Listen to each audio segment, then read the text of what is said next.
I went to my granddaughter's wedding at the Ritz Carlton in Boston, carrying a vintage pearl necklace that belonged to my late wife. But at the grand ballroom doors, my own son blocked my path. He looked me dead in the eye and whispered, "Dad, you are not on the list. There was a mistake. Go home." 200 of the city's elite guests stared at me. I did not yell, I did not beg, I just said, "It is fine, son." I walked out into the freezing night, got into my car, and called my attorney. The next morning, my son received a letter that completely destroyed his life. Before I continue this story, let me know where you are watching from in the comments below. Hit like and subscribe if you have ever had to stand up to family who underestimated your worth. Now I am Richard, 70 years old, and somehow still healing from wounds my family inflicted. As a successful corporate founder, I thought I had given them everything, but I only fed their greed. Let me tell you exactly how it happened. The winter wind cutting across Boston Common was brutal that evening, but I barely felt it. I was 70 years old, wearing a custom Tom Ford tuxedo that my late wife Sarah had always loved. In my right pocket, resting against my chest, was a worn velvet box. Inside it lay Sarah's vintage pearl necklace, the exact one she wore on our wedding day 45 years ago. I had been saving it for this very night to clasp it around the neck of my granddaughter Harper before she walked down the aisle.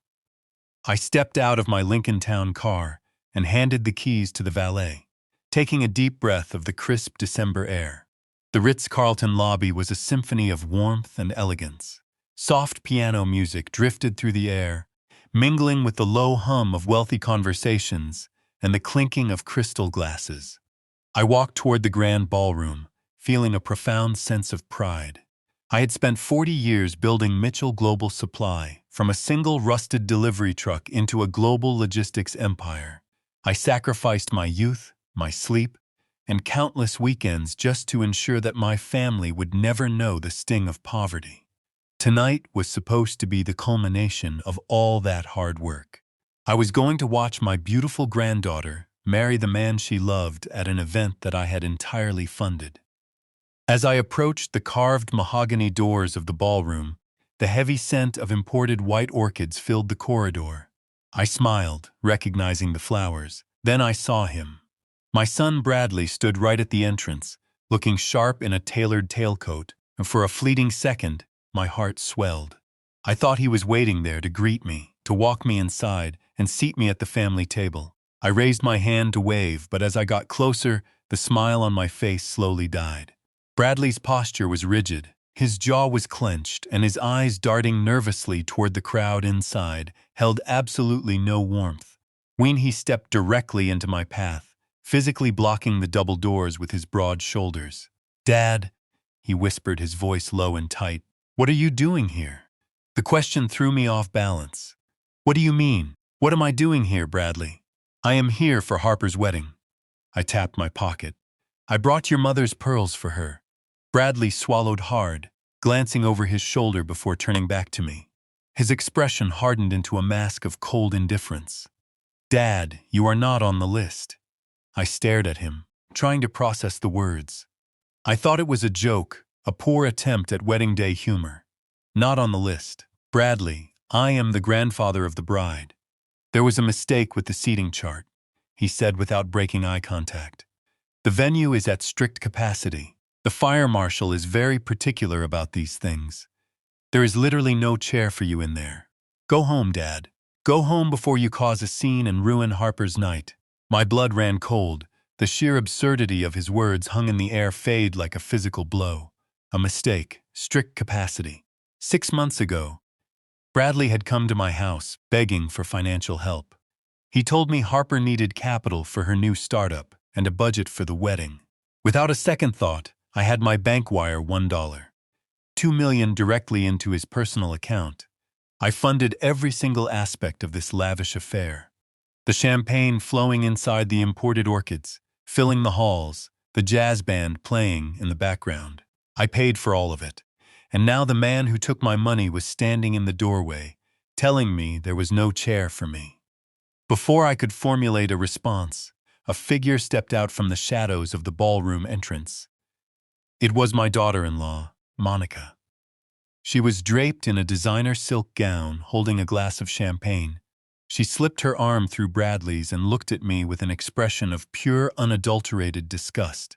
It was the kind of look you give a beggar who has wandered too close to your table at a fine dining restaurant.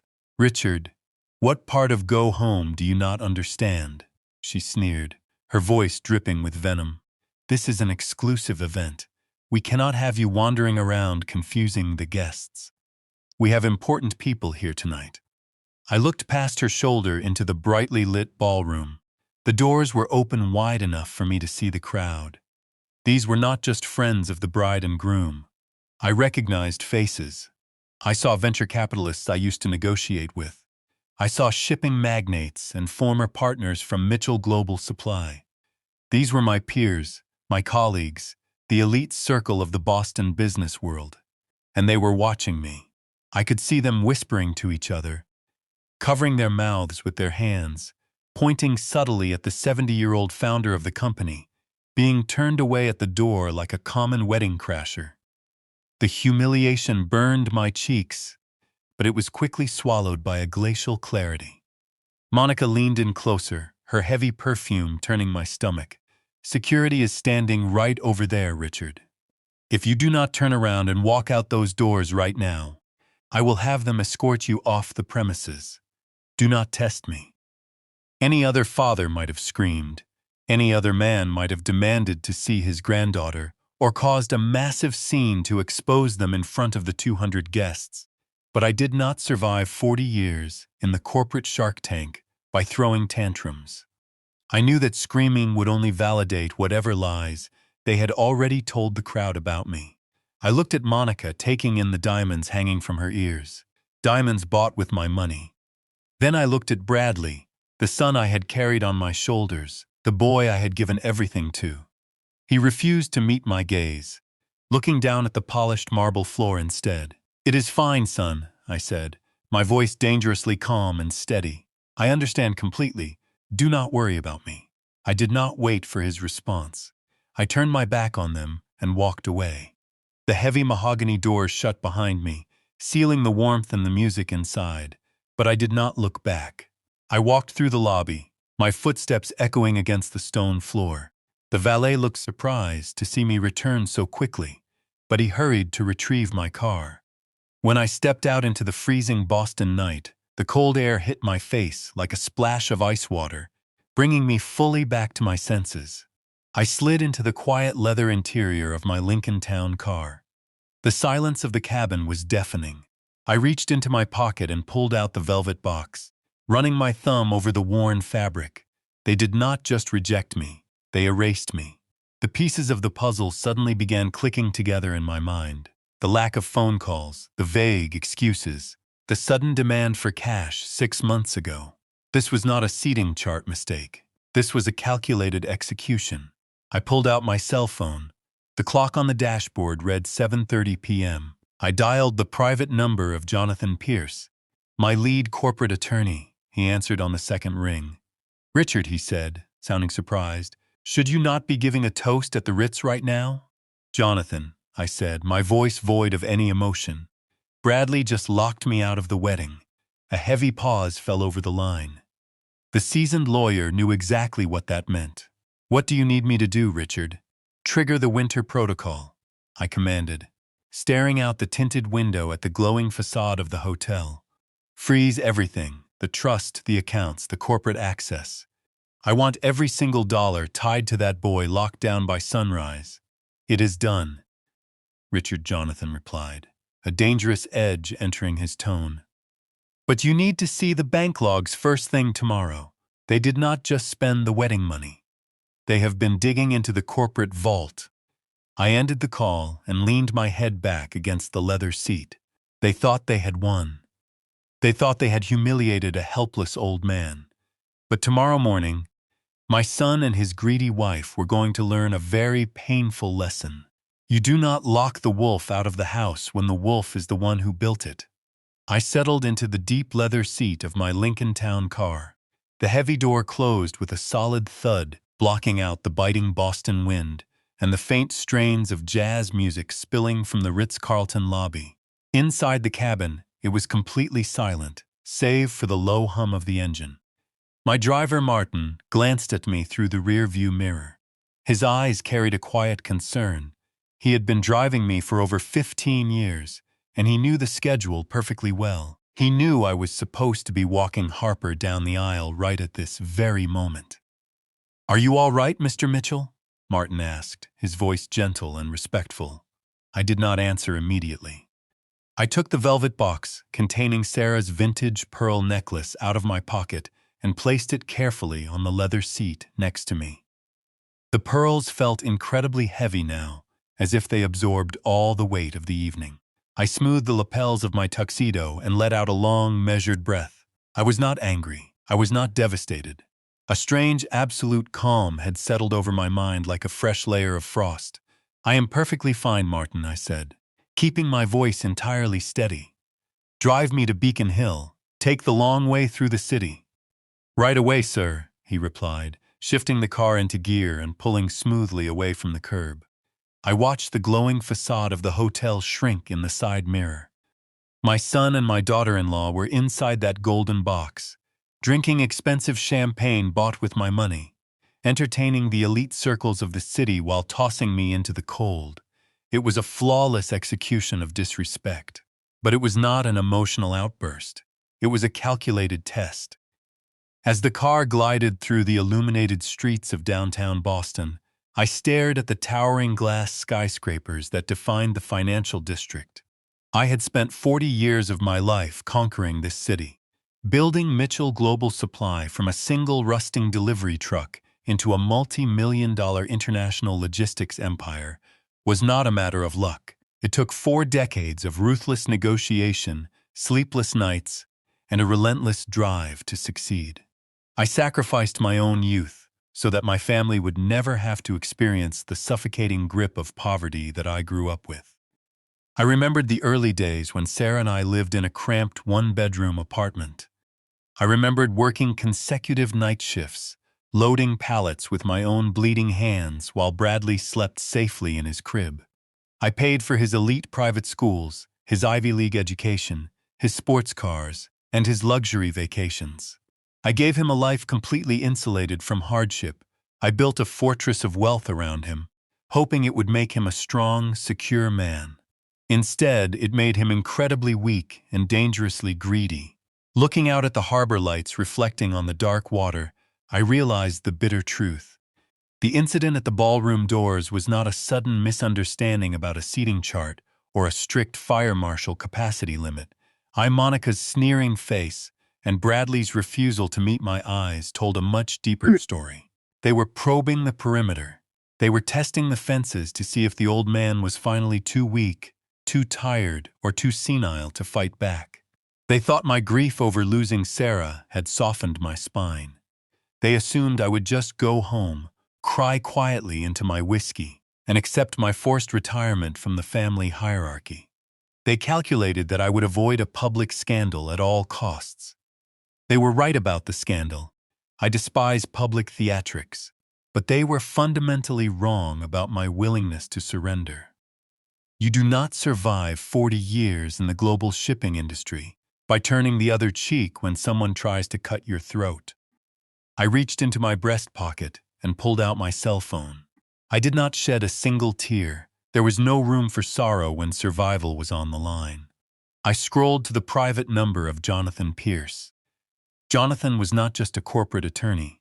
He was a legal predator, a man who navigated the treacherous waters of corporate law with the precision of a surgeon and the ruthlessness of a mercenary. He had been my closest advisor for 2 decades. The phone rang exactly twice before he answered.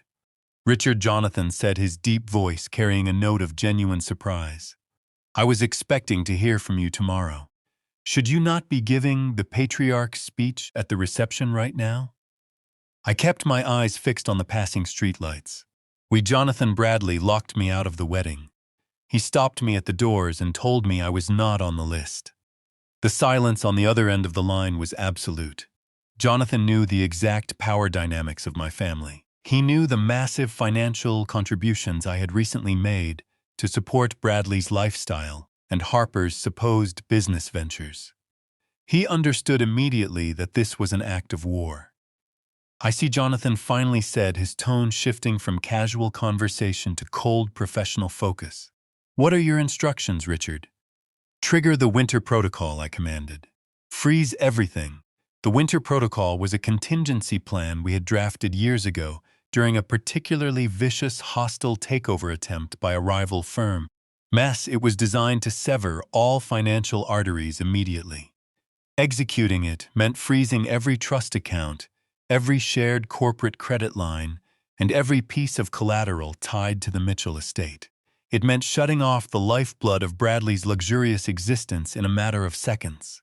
I want the trust frozen, I continued, my voice echoing softly in the quiet car. I want the shared company cards deactivated. I want the escrow account where I deposited the $1.2 million placed under an immediate administrative lock. If he tries to buy a pack of gum tomorrow morning, I want his card declined. He wants me out of his life. He can start by paying for his own. I could hear the rapid clicking of a keyboard on Jonathan's end of the line. Even on a Saturday night, he was sitting in his home office, ready to mobilize our defense. Consider it done, Richard. Jonathan said, I am submitting the electronic freeze requests to the primary financial institutions right now. The blackout will be fully effective before midnight. I will draft the notices, Jonathan assured me. But he did not hang up. I heard him take a slow, heavy breath. Richard, he said, his voice dropping an octave, while I have the banking portal open, I am looking at the transaction logs for the primary corporate holding accounts. It is done, Richard. The protocol is active. But you need to come to my office tomorrow morning. You must see these bank logs with your own eyes. They did not just spend the wedding money, Richard. They have actually been digging deep into the main corporate vault. Now, we have to act right now before the sunrise. I ended the call with Jonathan and instructed Martin to pull up to my Beacon Hill residence.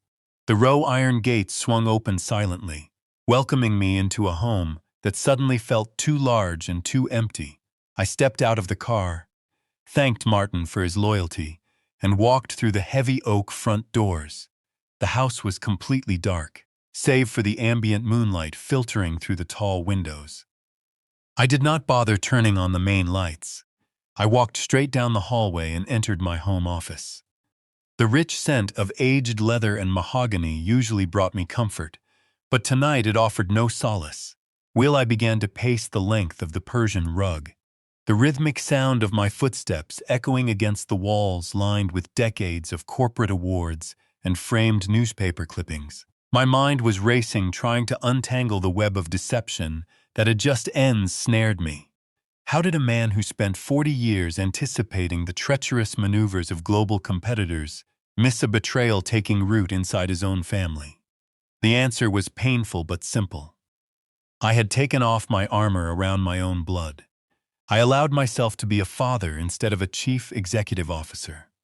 It started exactly 6 months ago, right here in this very room. The memory played in my mind with agonizing clarity. I was sitting at my desk reviewing quarterly projections when the doors flew open. Bradley stormed in, his face flushed, and his tie loosened, a perfect portrait of a man on the edge of a total breakdown.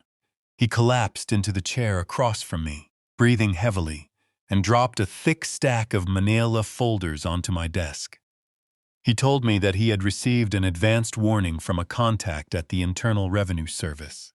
According to Bradley, the agency was launching a brutal comprehensive audit on our family trust. He spun a terrifying narrative, claiming they were targeting my personal retirement funds and threatening to freeze the entire estate, while the investigation dragged on for years. He said the scrutiny was triggered by an aggressive new tax regulation and that our traditional corporate shields were temporarily vulnerable. He looked me in the eyes, his hands actually shaking, and delivered his plausible lie. Dad, they are targeting your retirement funds, he had pleaded, his voice cracking with manufactured desperation. We need to sign a temporary power of attorney right now. We have to move $2 million into a secure escrow account under my name. It is the only way to protect your liquid assets and secure her entire future until the audit ends. Looking back now, the corporate titan inside me should have seen the glaring holes in his story. I should have called my own accountants. I should have demanded to see the official federal notices. I should have summoned Jonathan Pierce immediately. But Bradley did not come to the founder of Mitchell Global Supply. He came to his father. He came to a man who was still drowning in the quiet, lingering grief of losing his wife. Sarah had always been the emotional anchor of our family, the one who held us together. Without her, I was desperate to keep the remaining pieces of our family intact. When a son comes to you terrified, pleading for help to save her very future, the ruthless businessman steps aside, and the protective father takes the wheel. I signed the documents because my fundamental instinct was to shield my boy from a crisis. I wanted to absorb his panic. I wanted to fix the problem just as I had fixed every other problem in his life since he was a child. I believed I was placing a protective wall around our family wealth. Unaware that I was actually handing him the keys to the vault, I authorized the transfer of $1.2 million. Believing it was going to a safe harbor, I stopped pacing. The heavy silence of the office snapped me back to the present moment. The chill of the Boston night seemed to seep through the window panes, creeping into my bones. Bradley had used my protective instinct as a weapon against me. He had weaponized my love for Harper and my grief for Sarah to orchestrate a massive financial extraction. But the game was not over. If Jonathan was right about the bank logs, the rabbit hole was much deeper than a stolen wedding fund. I walked around the massive desk and sat in my high-backed leather chair. I woke up my laptop. The screen cast a harsh blue glow across the darkened room. I logged into my encrypted personal server, navigating through layers of security protocols to access my digital archives. I needed to see the document that had started this entire nightmare. I needed to scrutinize the temporary power of attorney that I had signed 6 months ago. My fingers moved rapidly across the keyboard, opening the scanned file. The document appeared on the screen, bearing my bold signature at the bottom of the final page. I zoomed in on the fine print, my eyes scanning the legal jargon with the cold precision of a predator hunting for a blood trail. Bradley had rushed me through the signing process, pointing only to the signature lines, claiming time was of the essence. Now isolated in the silence of my office, I read every single word. I scrolled down to the notary acknowledgement section. My eyes locked onto the circular stamp pressed into the bottom corner. A chilling realization hit me like a physical blow to the chest. The notary seal on the document was not from Pearson and Associates, the prestigious corporate law firm that had handled the Mitchell family affairs for nearly 3 decades. The name on the seal belonged to an entity called Apex Fiduciary Solutions. It was a generic name, the kind of name designed to sound legitimate while revealing absolutely nothing. I opened a new browser tab and ran a quick search on the registry of corporate entities. My suspicion was confirmed in seconds. Apex Fiduciary Solutions was not a law firm. It was not a registered financial institution. It was a shell company incorporated in Delaware just 3 days before Bradley had stormed into my office with his fabricated audit story. He had not just panicked and made a mistake. He had premeditated the entire extraction. He had set up a dummy corporation, manufactured a fake federal crisis, and brought in a fraudulent notary to legitimize the theft of my assets. He had been planning to drain me dry long before he ever stood at the doors of the Ritz Carlton, and every single detail of his panic had been carefully rehearsed to bypass my natural corporate defenses. He played me for a fool, banking on my paternal love to blind me to his immense betrayal. But as I sat staring at the glowing screen, the sorrow completely evaporated. It was instantly replaced by a cold, calculating wrath. The father who had indulged him was officially dead. The CEO was back and I was going to war. I told Jonathan I would be at his office by 5 in the morning and ended the call. Placing my phone on the polished mahogany desk, I leaned back in my leather chair. The silence of the house pressed against my ears like a physical weight, digging deep into the main corporate vault. Those words spoken by my attorney echoed continuously through my mind. They were not just content taking the $1.2 million I had transferred for my granddaughter's future. They were systematically dismantling the financial foundations of Mitchell Global Supply. My son was actively raiding the empire I built. I closed my eyes and let out a long, measured breath. The initial shock was beginning to fade away completely, replaced by a cold, analytical clarity. I needed to map out how they managed to orchestrate such a massive deception right under my nose. I was a man who noticed everything. In business, a misplaced decimal point or a slight hesitation in a vendor's voice would trigger my suspicion. Yet, I completely missed a multi-million-dollar heist executed by my own flesh and blood. How did they blind me so effectively? I opened my eyes and looked at the framed photograph of Sarah resting on the corner of my desk. Her warm, confident smile stared back at me. That was the answer. They had used her. They had weaponized my grief and my age to construct a perfect psychological cage around me. The emotional manipulation was far more insidious than the financial theft. They knew I would never question anything that involved protecting the family from unnecessary stress. The second massive lie clicked into place with sickening precision. I cast my memory back to a Tuesday afternoon exactly 3 months ago. The wedding was supposed to be rapidly approaching, but the house was incredibly quiet. I had not received any updates about catering selections, venue deposits, or guest lists. As a man who spent his life managing complex global supply chains, the lack of logistical chatter made me inherently anxious. I had called Bradley that morning and asked him to set up a meeting with the wedding planner. I wanted to review the arrangements and ensure Harper was getting the absolute best service possible. Bradley had sounded slightly panicked on the phone, offering a vague excuse about the planner being unavailable. 2 hours later, my doorbell rang. It was not Bradley or the wedding planner. It was Monica. She stepped into my foyer, wearing a beige cashmere sweater and an expression of profound distress. I led her into the formal living room and offered her a cup of tea. She declined, sitting on the edge of the velvet sofa, with her hands clasped tightly in her lap. Her eyes were red and watery. She looked like a mother carrying an unbearable emotional burden. "Dad." She began, her voice trembling with manufactured fragility. I came over because we need to talk about the wedding. Harper is just so incredibly overwhelmed right now. She is crying every single night, and we do not know what to do." I had immediately leaned forward, my protective instincts flaring up.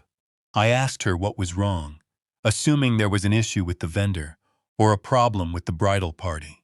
Monica let out a shaky breath and produced a single perfect tear that rolled slowly down her cheek. It was a masterful performance. "She does not want a massive spectacle," Dad, Monica said, wiping her eye. "She is terrified of the stress. All these expectations and grand plans are making her incredibly anxious. She broke down crying last night. She told us she only wants a tiny 20-person backyard dinner with immediate family and close friends. Nothing formal, nothing exhausting." I had sat back surprised by the sudden change in direction. I told Monica that I had already allocated significant funds to give Harper a fairy tale event. I insisted that we could hire more staff to handle the stress, so Harper would not have to lift a finger. But Monica shook her head rapidly, reaching out to place her warm hand over mine. "It is not just about Harper," she whispered, her voice dropping to a soft, sympathetic pitch. "Dad, we are so incredibly worried about you. You have been so tired lately. Losing Sarah took such a massive toll on your heart and your stamina. A huge society wedding with hundreds of guests would be exhausting for you. We cannot bear the thought of putting your health at risk just to host a party. Harper wants it small because she wants you to be comfortable and safe. We just want to protect you." I sat in my dark office tonight remembering how those poisoned words had made me feel. They had wrapped their betrayal in a blanket of fake filial piety. They used the devastating loss of my wife to convince me that I was a fragile, broken old man who needed to be shielded from the world. They preyed on my deepest insecurities. Since Sarah passed away, I had felt a lingering exhaustion that made the world seem heavier.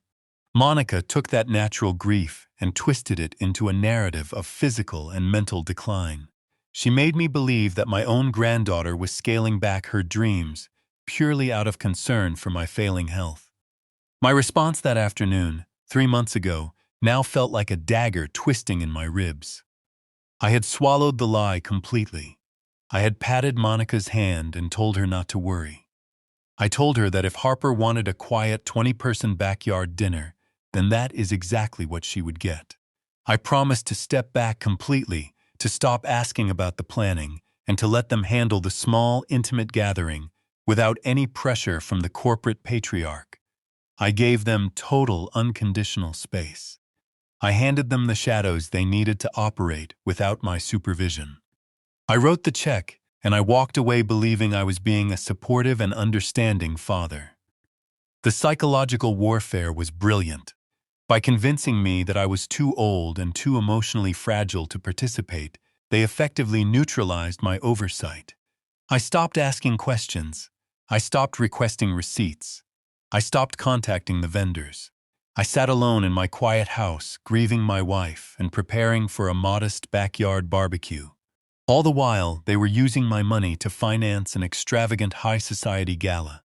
They used my isolation to plunder the family wealth, while smiling in my face and claiming they were trying to protect my fragile heart.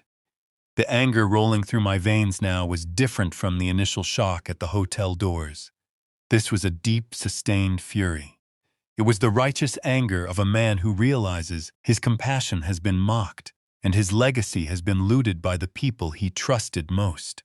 I stood up from my desk and walked over to the tall windows, looking out over the moonlit cobblestone streets of Beacon Hill. The pieces of their elaborate facade were crumbling one by one. The timeline was undeniably clear. They secured the $1.2 million under the guise of a federal audit panic. Then they deployed Monica to feed me the lie about the tiny 20-person dinner, ensuring I would never show up to inspect the actual preparations. They built a massive wall of deception to keep me completely in the dark. I had spent months picturing a simple gathering with paper plates and string lights in their backyard. I had even purchased a new casual suit to match the laid-back atmosphere they described so vividly. I had prepared a beautiful, heartfelt speech about the beauty of intimate family moments and the joy of simple love. I had trusted them completely to protect her heart. I believed they were shielding a young woman from the crushing weight of societal expectations. I genuinely thought they were being good parents. Instead, they were using her most sacred day as a massive financial smoke key screen for their own corporate espionage. They took the purity of her marriage and absolutely stained it with their unrelenting greed. Every single smile they flashed me was a carefully calculated distraction. Every sympathetic touch was a deliberate misdirection, meant to keep me completely blind to their true actions and their ultimate goal. But a burning question remained, hovering in the quiet air of my office. It gnawed persistently at the very edges of my analytical mind, demanding to be answered immediately. I turned the painful events of the evening over and over, trying desperately to reconcile the conflicting realities. I had literally just returned from the Ritz Carlton Hotel in downtown Boston. I had stood in front of the heavy grand ballroom doors. I had seen the hundreds of wealthy guests mingling under massive crystal chandeliers. I had smelled the thousands of dollars worth of imported floral arrangements. I had witnessed a spectacle of absolute opulence funded entirely by my own stolen money. I stared at my reflection in the dark window glass, my jaw set in stone. If the wedding was truly supposed to be a tiny 20-person backyard dinner designed to protect my fragile health, then why was I just locked out of a 200-guest black tie gala at the Ritz Carlton? The immediate answer to that very specific question brought a secondary, highly sinister realization crashing down upon me. As I sat in the dim light of my office, my mind began to retrace the timeline of the past few months. I had been focused on the financial manipulation, the forged documents, and the missing $1.2 million. But a far more painful detail suddenly gripped my chest. When was the last time I had actually spoken directly to my granddaughter? I mentally scanned through my recent memories, trying to pinpoint the sound of Harper's voice. The result made my stomach turn. It had been nearly 3 full months since I had a direct conversation with her. Every single attempt I ever made to reach out to her had been flawlessly intercepted. Whenever I actually called Harper, her cell phone would ring endlessly before clicking directly to voicemail. Almost immediately after leaving a message, my phone would buzz with an incoming call from Monica. She always had a perfectly reasonable excuse ready. "Dad, Harper is so sorry she missed your call," Monica would say, her tone dripping with manufactured warmth. "She is in Europe for a startup retreat.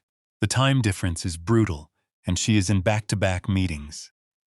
A few weeks later, when I tried to call again, Monica answered Harper's phone directly.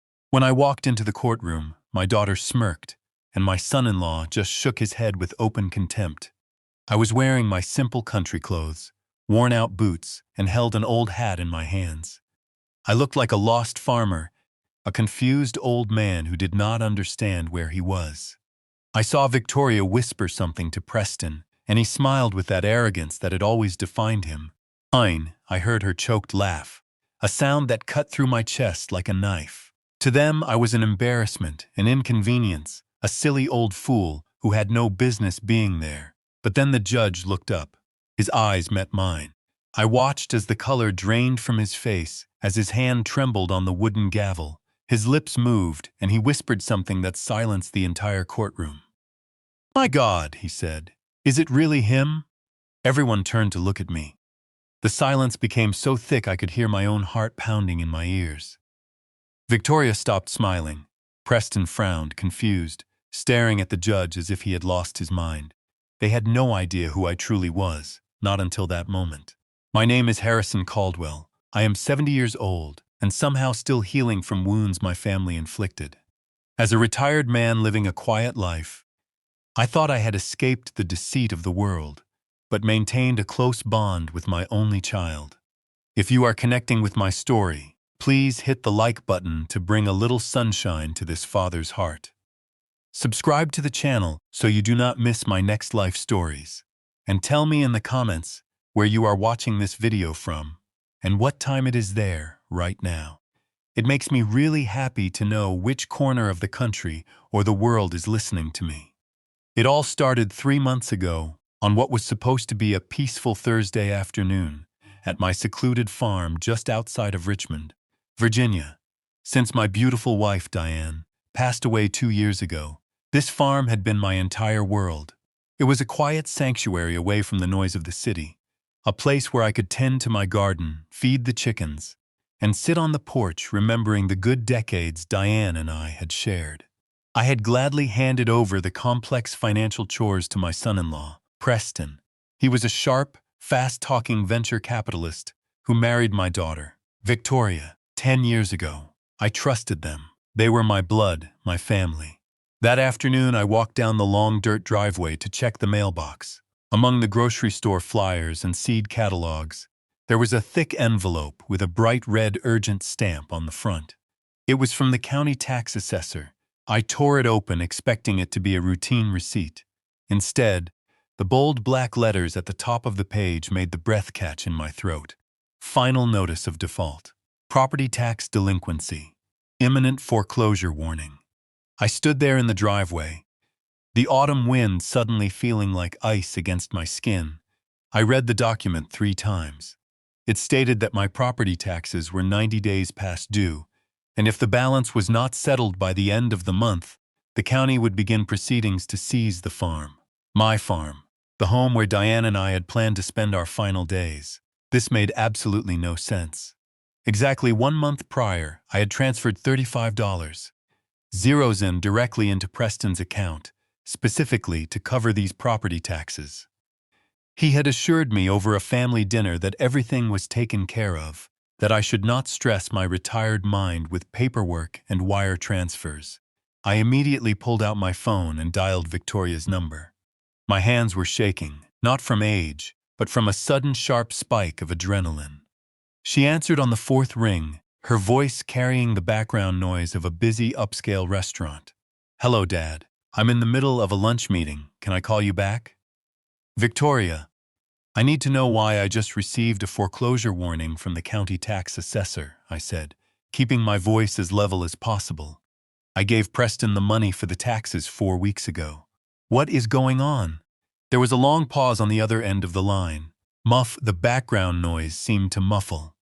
"Dad, calm down," she said, her tone dripping with that patronizing sweetness you use to soothe a panicked child. "Preston handled that. You probably just got a delayed automated letter. Do not worry about it. We will come over tonight and sort it out. Just rest." They arrived at the farm just after sunset. The headlights of Preston's sleek, black luxury sedan swept across the front porch where I was waiting.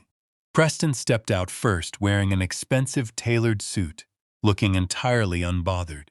Victoria followed clutching a designer handbag, her face set in an expression of exhausted patience. I invited them into the living room and placed the final default notice on the coffee table. "Explain this to me, Preston," I said, pointing at the bold red ink. Preston did not even pick up the paper. He simply sighed, unbuttoned his suit jacket, and sat back on my sofa with an arrogant ease. "Harrison, you are getting worked up over nothing," he said smoothly. "I paid the taxes weeks ago. The county administration is notoriously slow at updating their mailing lists. You know how these government bureaucracies operate. But this letter was printed 3 days ago," I countered, tapping the date at the top of the page. "It explicitly says no payment has been received. If you paid it, show me the bank confirmation receipt right now." Preston exchanged a quick, exasperated look with Victoria. It was a look that screamed, "Here we go again with the crazy old man." "Dad, stop interrogating him," Victoria snapped, stepping forward and placing a perfectly manicured hand on Preston's shoulder. "He is doing you a favor by managing your accounts. You have been forgetting everything lately. You are confused." "I am not confused, Victoria. I am reading a legal document." "You are confused, Dad," she insisted, raising her voice just enough to dominate the room. Her eyes locked onto mine, unyielding and cold. "Do you not realize how bad your memory has gotten? Last week, you forgot the name of my new dog. 2 days ago, you called me asking what day it was. And yesterday," she paused, letting out a dramatic, trembling breath. "Yesterday, we stopped by while you were napping, and the gas stove was left on. The whole kitchen smelled like a leak. You could have blown up the entire house and died, Dad. We had to turn it off and open all the windows." The room went dead silent. The only sound was the ticking of the old grandfather clock in the hallway. I stared at my daughter, feeling the ground beneath my boots turn to ash. The gas stove. For a fraction of a second, my mind played tricks on me. I imagined the smell of gas. I remembered the warmth of that kitchen.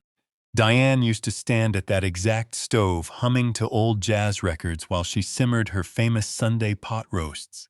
The aroma of garlic and rosemary used to fill these walls, making this empty house feel like a home.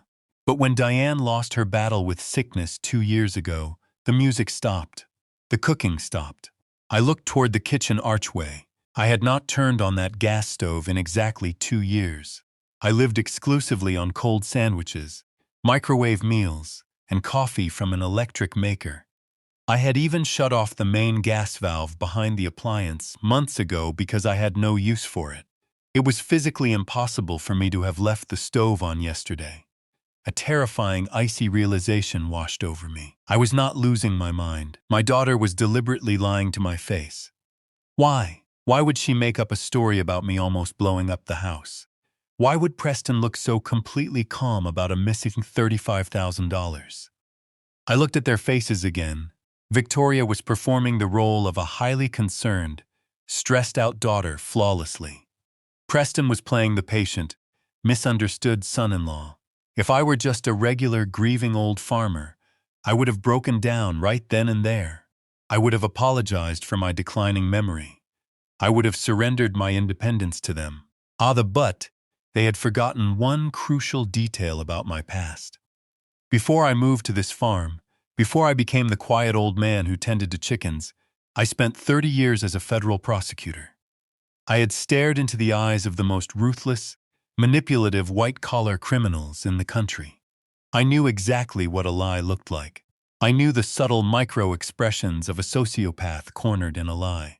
I was seeing those exact same expressions right now on the faces of my own family. My gut screamed at me to throw them out, to demand my money back, to rip the truth out of them. But my old prosecutor instincts kicked in cold and calculating. If I confronted them now without solid proof, they would escalate their narrative. They would use my anger as further proof of my supposed mental instability. To win this war, I had to play their game. I had to let them believe they had won the battle. I let my shoulders slump. I forced my hands to shake a little more visibly. I looked down at the floor, imitating the posture of a defeated, confused senior citizen. I left the stove on, murmured, letting my voice crack with manufactured vulnerability. "Yes, Dad," Victoria said, her voice instantly softening into that fake, sugary tone. It terrified us. "You are getting older. The grief is catching up to you. You cannot handle all this stress anymore." I slowly nodded, keeping my eyes averted so she could not see the absolute rage burning behind them. "You might be right," I whispered. I am just so tired." Preston stood up, buttoning his jacket with a satisfied smirk. "Do not worry about the tax notice, Harrison. I will call the county assessor on Monday and clear up their clerical error. You just focus on resting. We will take care of everything." As they walked out the front door, leaving me alone in the quiet farmhouse, I stood by the window and watched their luxury car disappear down the dark road. My sadness evaporated, replaced by a cold, hardened resolve. They thought I was a clueless old man waiting to die. They thought they could steal my money and gaslight me into an asylum. But they had just woken up a sleeping lion. The hunt had officially begun. The morning after their visit, Victoria showed up at the farm before the sun had crested the horizon. She walked into my kitchen holding a small, unmarked, amber prescription bottle. She set it on the granite counter next to my coffee maker with a soft, patronizing smile. "Dad, I spoke with Dr. Eris this morning," she said, pouring me a cup of coffee. "He agrees with Preston and me. The grief, the isolation is taking a toll on your cognitive functions. He prescribed these vitamins to help support your memory and keep you sharp." I stared at the little amber bottle. It looked innocent enough. Just a plastic cylinder filled with small white capsules. But a voice in the back of my head, a very old, very cynical voice that had interrogated mob bosses and embezzlers, whispered to me, "Do not take them." I knew I should listen to that sharp instinct. It had kept me alive in courtrooms for decades without fail. But she was my daughter. She was the little girl I had taught to ride a bicycle, the teenager I had proudly sent off to college, the woman I had walked to marry Preston. How could I let my paranoid prosecutor brain accuse my own flesh and blood of foul play over a forgotten gas stove? I convinced myself that the stress of the foreclosure notice was making me jumpy. I needed to trust my family. So I unscrewed the cap, took out a pill and swallowed it with my coffee. Victoria beamed, kissing me on the cheek before grabbing her coat and leaving for the city. She told me she would text me every morning to make sure I took my medicine. And for the sake of family peace, I did exactly what I was told. Within exactly 2 long weeks, my entire physical reality began to warp into a nightmare. It started as a subtle heaviness behind my eyes, a dark, persistent, muddy fog that seemed to settle heavily over my brain by mid-morning. I used to wake up easily at 5 Laugh Daily to tend to the vegetable garden and read the financial papers. By the end of the first week on the pills, I was struggling to drag myself out of bed before 10. My legs felt like they were filled with wet sand. Every step took an effort. I would sit on the edge of the mattress gasping for air like a drowning man. Then came the tremors. I noticed it first while trying to sign a delivery receipt for some chicken feed. My hand shook so violently that the pen slipped from my fingers, clattering onto the porch. The delivery driver looked at me with a sense of deep, uncomfortable pity. It was the kind of look you give a dying animal. It made my stomach turn. By the second week, the mental fog had thickened into a solid wall. Thoughts would form in my head, sharp and clear, only to dissolve into white noise before I could articulate them. I found myself staring at the living room wall for hours, unable to remember what I was supposed to be doing. The brilliant legal mind that had spent decades outsmarting the most devious criminals in the country was being reduced to mush. I felt like a prisoner trapped inside a failing body. Every memory of Diane, every detail of our life together felt painfully distant and utterly unreachable. But despite the lethargy dragging me down, a singular thought kept piercing through the fog. The tax default notice. Preston had promised he would call the county and fix the error. He had sworn my $35,000 was exactly where it needed to be. But the paranoia had taken root. I needed to know for certain. I needed to look at my bank statements and trace the wire transfer myself. One afternoon, while the farmhouse was quiet, I sat down at the kitchen table and pulled my laptop toward me. My fingers hovered over the keyboard, shaking uncontrollably. To type in the web address for my bank, but my blurry vision made the letters swim on the screen. It took me 3 attempts just to get to the login portal. The bright screen glared back at me, mocking my sudden incompetence. I wiped the sweat from my brow. I clicked on the username field. I typed it in. Then I moved to the password box. I stared at the blinking cursor. My mind went blank. I closed my eyes, rubbing my temples, trying to force my brain to work. I had used the same password for this account for 5 years.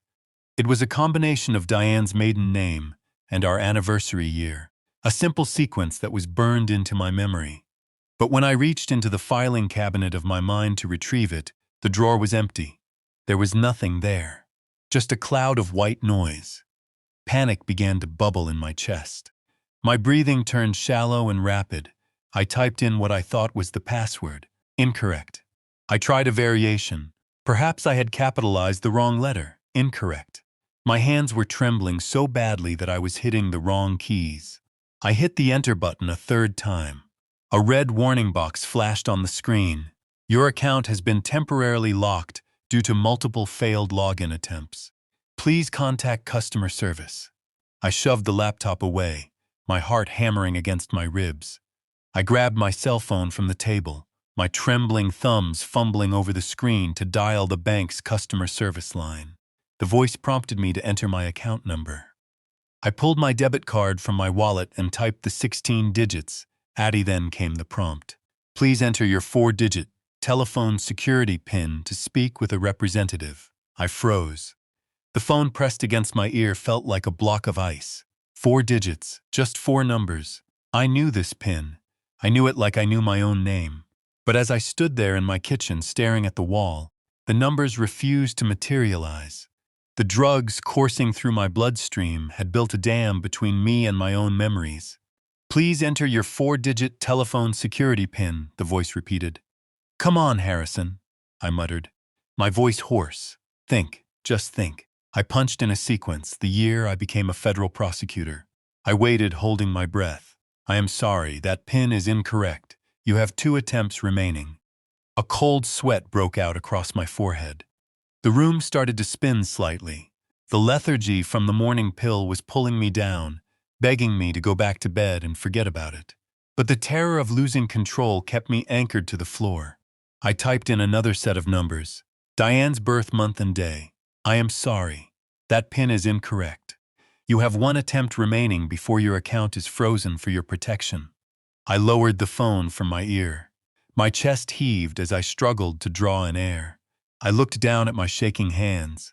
They belonged to an old man. They did not look like the hands that had once slammed legal briefs onto mahogany tables, demanding justice. They looked weak. I felt weak. I hit the end call button and let the phone drop onto the table. The silence of the farmhouse crashed down on me, heavy and suffocating. I sank into a chair, burying my face in my trembling hands. For the first time since Diane died, I felt completely terrified. I was locked out of my own finances. I had no way to verify if Preston had stolen my $35,000. I had no way to prove that the foreclosure notice was real. And worst of all, I was losing the only weapon I had left to fight back, my own mind. Victoria and Preston had insisted these pills would clear my head. They had looked me in the eye and promised they were helping me. But as I sat there shaking and confused, unable to remember a 4-digit number, a chilling realization sliced through the haze. They were not trying to cure me. They were trying to erase me. The next few days passed in a blur of agonizing clarity mixed with chemical exhaustion. I knew the pills they were giving me were poison. But I also knew that if I suddenly stopped taking them completely, Victoria and Preston would know I had figured out their game. I had to maintain the facade. I continued to take the pills when Victoria was watching, secretly spitting them into my palm and hiding them in my pockets.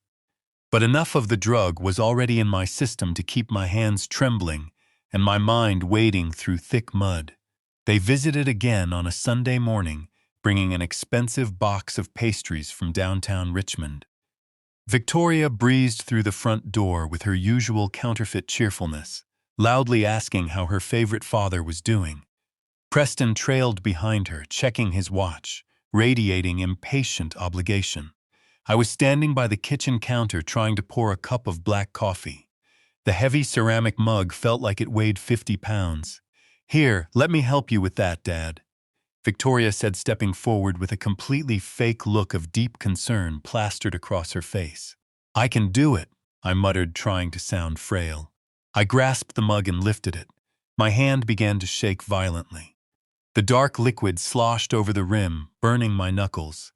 I tried to steady my grip, but the tremors were too severe. The mug slipped and crashed onto the hardwood floor, sending a spray of hot coffee and jagged ceramic shards across the room. "Oh, for heaven's sake," Preston sighed heavily. "I am sorry," I whispered, immediately dropping to my knees. I blindly gathered the broken pieces, letting my hands tremble even more than they naturally were. I kept my head down, playing the part of the pathetic, ruined old farmer they desperately wanted me to be. "Do not cut yourself, Dad," Victoria said, her voice laced with fake sympathy. "Just leave it. I will get the mop." She walked towards the utility closet down the hall. I remained on the floor, carefully picking up a sharp piece of ceramic. From my position on the ground, I had a clear view of the large sliding glass door that led out to the back patio. The morning sun was hitting the glass at just the right angle, turning it into a perfect dark mirror. I looked at the reflection in the glass. Preston was standing behind me, leaning against the kitchen island. He was not looking down at me with pity or concern. His face was twisted into a sneer of absolute undisguised disgust. It was a look of cold, calculating impatience. Victoria walked back into the kitchen with the mop. She paused next to her husband, looking down at me as I continued to fumble with the broken pieces on the floor. Preston leaned in close to her ear. His voice was nothing more than a faint hiss, but the kitchen was quiet enough for the sound to carry directly to me. "He is practically useless now," Preston whispered, his eyes fixed on my shaking back. "It will not be long." Victoria did not reprimand him. She did not defend her father. She simply gave a short, silent nod of agreement and handed him a paper towel. As I stared at their reflection, a profound silence settled over my mind. The chemical fog that had been suffocating my brain vanished, burned away by a sudden flash of absolute rage. The trembling in my hands stopped entirely.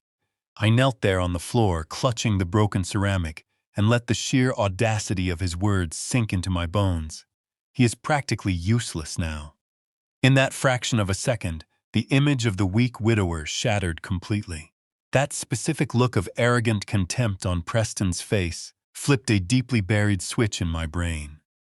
It was the exact same expression I used to see on arrogant Wall Street fraudsters right before I destroyed their lives 30 years ago. I remembered sitting across polished tables from men just like Preston. Men who believed their slick words made them untouchable. They thought they could manipulate the system, steal from the innocent, and walk away clean. They always smiled until the moment I dropped irrefutable evidence of their crimes in front of a judge and watched the color drain from their faces. For 30 years, I was the apex predator in those courtrooms. I built cases so airtight that defense attorneys advised clients to plead guilty rather than face me. When Diane died, I packed away that part of myself. I traded tailored suits for flannel shirts and legal briefs for garden tools. I wanted peace. I wanted to rest. But seeing Preston standing in my kitchen plotting my demise with my daughter, I realized my retirement had been a mistake. I was not a sick old man. I was a target hunted by amateurs. They thought they had found a vulnerable victim with a thick bank account and a fading memory. They thought they could drug me into compliance, steal my property, and throw me into a cheap nursing home to rot. They had made a catastrophic miscalculation. I took a slow, deep breath, letting the icy focus of my past career wash over me. The prosecutor inside me was fully awake, and he was hungry. I knew exactly what I had to do. I could not confront them yet. I needed evidence. I needed a paper trail. I needed to build a prosecution case so devastating that neither of them would ever recover. I let out a ragged, pathetic sigh and allowed my hands to start shaking again. I dropped the piece of ceramic and slowly pushed myself up from the floor, leaning heavily against the counter for support. "I am so sorry. Victoria," I stammered, making my voice tremble perfectly. "I just cannot seem to hold on to anything today. My hands simply will not cooperate." Victoria patted my arm, her fake smile firmly back in place. "It is okay, Dad. That is why we are here, to take care of you. You just go sit down in your recliner and rest. I will clean up this mess." I nodded meekly and shuffled slowly toward the living room, dragging my feet exactly the way a heavily medicated man would. I slumped into my old leather armchair, closing my eyes as if I were exhausted by the simple effort of walking. In reality, my mind was racing at 1,000 miles an hour. Every detail of the room, every word they had spoken, every financial transaction I could remember was being categorized and filed away for future use. I listened to the sound of Victoria mopping the kitchen floor and Preston typing away on his expensive smartphone. They felt secure in their deception. They genuinely believed the hardest part of their plan was over. They had no idea that the real game had just begun. The battle lines were drawn in the spilled coffee on my kitchen floor, and I was going to ensure that when the dust settled, I would be the only one left standing. The next morning, the routine played out exactly as it had for the past 2 weeks. Victoria called at 8:00 to ensure I was awake and to remind me to take my medicine. I kept my voice weak and raspy, assuring her I had the bottle right in my hand. I unscrewed the cap, took out one of the small white capsules, and walked into the bathroom. I stared at my reflection in the mirror. My eyes were bloodshot, and my skin held a sickly pale hue. I tossed the pill into the toilet and flushed it away. I watched the swirling water carry it out of sight, and with it went the last shred of blind trust I held for my daughter. Over the next 48 hours, I repeated this performance. Every morning and every evening, a pill went down the drain. The withdrawal was brutal. My body ached with deep muscle cramps, and relentless headaches pounded behind my temples as the chemical sludge filtered out of my system. But by the morning of the 3rd day, the heavy curtain lifted. My thoughts snapped back into sharp focus, the lingering cognitive fog vanished, and the calculating mind of a federal prosecutor returned in full force. My hands were steady as I poured my black coffee. I was back, but Victoria and Preston could not know that. Whenever they visited or called, I maintained the facade, letting my hands tremble and allowing my words to trail off into whispers. I needed proof of what was hidden inside those capsules. I knew better than to visit my regular physician in Richmond. Victoria was listed as my emergency contact and possessed medical proxy rights on my file. Any toxicology test requested locally would generate a notification and trigger an alert to her smartphone. I had to go off the grid. I bypassed my sedan equipped with GPS tracking and walked to the barn. Under a tarp was my farm truck from the 90s. I grabbed the keys, tossed the amber pill bottle onto the passenger seat, and turned the ignition. The engine roared to life with a loud mechanical grumble. I drove 50 miles taking unpaved back roads until I reached a rural clinic nestled between 2 farm towns. The waiting room was empty. I walked up to the front reception desk and paid $300 in cash for a confidential consultation. I used a variation of my middle name to register. The attending doctor was a tired-looking man with gray hair who seemed surprised to have an elderly walk-in patient ask for toxicology testing. I sat down on the examination table and handed him the small white capsule along with a $50 bill to guarantee an expedited process. I told him I needed to know what chemical compounds were inside that pill, and I required a blood panel to determine what toxins were circulating through my veins. He frowned, turning the capsule over in his gloved hands. But the cash payment and my tone left him no room for argument. He assured me I would have the results by the following afternoon.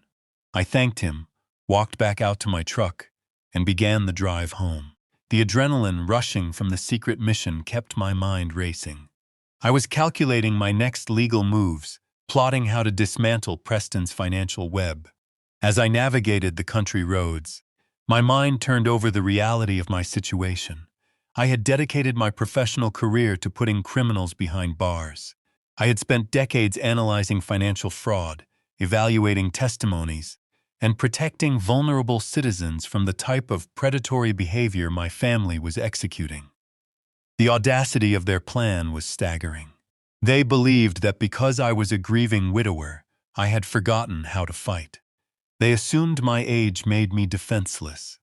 I gripped the steering wheel, feeling a sense of clarity wash over me. I was not just going to stop them. I was going to dismantle their operation, leaving them with nothing. Lost in my planning, I did not realize how much time had passed. I glanced down at the dashboard clock. It was almost noon. Victoria always called the kitchen landline at noon on her lunch break to monitor my condition. If I did not answer the phone, she would panic.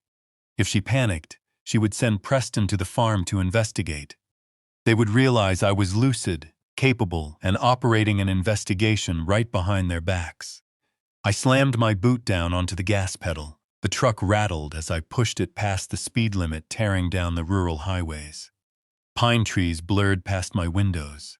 My grip on the steering wheel tightened until my knuckles turned white. I calculated the remaining distance and the time. It was going to be close. I swerved onto my dirt driveway, the tires kicking up a cloud of dust. Before I even brought the truck to a stop behind the barn, I could hear it. The ringing of the landline phone echoing from the kitchen window. I killed the engine, threw open the door, and sprinted across the yard. The phone rang again. It was on its fifth ring. One more ring and she would hang up and assume the worst. I tore open the screen door, lunged across the kitchen floor, and snatched the receiver off the wall mount just as the sixth ring began. I held the phone to my chest for 1 second. I forced my heart to calm down. I let out a breath and brought the receiver to my ear. "Hello," I said, my voice trembling and raspy. "Dad," Victoria's voice barked through the speaker. "I was about to call Preston and have him drive out there. Is everything all right?" "I am sorry, sweetheart," I mumbled, forcing a chuckle. I was out on the porch. It took me a minute to remember where the ringing was coming from. My legs are so heavy today. I think the medicine is making me sleepy. She let out a sigh. The tension in her voice vanished, replaced once again by that artificial sweetness. "Oh, Dad, you need to be careful. Do not push yourself. The vitamins are doing their job, helping your brain heal. Did you take your morning dose?" I looked at the empty amber bottle resting in my pocket. "Yes, Victoria," I whispered, staring at the kitchen wall. "I took it exactly like you told me to. I am following all your instructions." "Good," she replied. "Preston and I will come by this weekend to check on things. Just stay in the house, Dad. We will handle everything from here." I hung up the phone slowly and let the false facade drop completely. I stood tall in the very center of the quiet kitchen, my breathing steadying, my old mind sharp and clear. The trap was set and the greedy hunters had no idea they were walking into a cage. The telephone rang just past 2, in the afternoon the next day. I let it chime 3 times before picking up the receiver, ensuring my breathing was calm and measured. It was the doctor from the rural clinic, exactly as promised. He did not bother with pleasantries. His voice was tight, carrying a weight of deep professional concern that immediately set my nerves on edge. He asked if I was sitting down. I told him I was standing, but that my mind was perfectly clear and ready for whatever he had to say. He explained that this blood panel and the chemical breakdown of the capsule had yielded highly disturbing results. The pills my daughter had given me were not vitamins. They did not contain a single trace of any dietary supplement. They were a concentrated generic formulation of a potent antipsychotic medication, a drug specifically designed to treat extreme cases of acute schizophrenia and